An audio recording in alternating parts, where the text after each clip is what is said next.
The Rock Creek Edition features functional modifications such as all-terrain tires, a tubular roof rack, a hill decline control driving program, a new camera system with off-road views, heated front seats, and a 12-volt outlet in the luggage area. The pricing of the 2025 Nissan Rogue is estimated to range from $31,000 to $41,000, depending on specification and options. The Rogue's interior takes stylistic concepts from both the Altima family sedan and the Sentra compact sedan.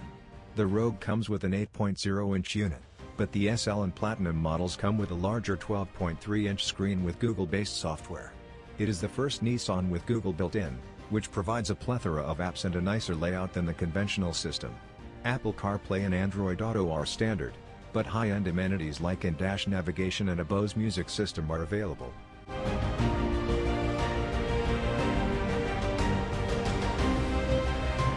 The SL and Platinum variants come with a 12.3-inch reconfigurable digital gauge cluster as standard.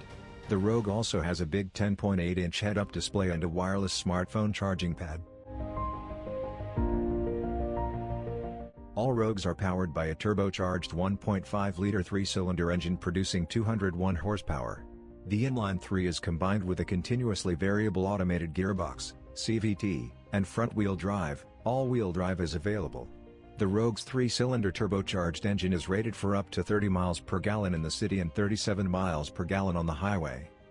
Adding the top-of-the-line Platinum trim further lowers the highway figure to 34 miles per gallon. Our all-wheel drive Platinum test car managed a dismal 31 miles per gallon on our 75 miles per hour highway fuel economy route. In our comparison test of compact SUVs, the Rogue managed 26 miles per gallon combined.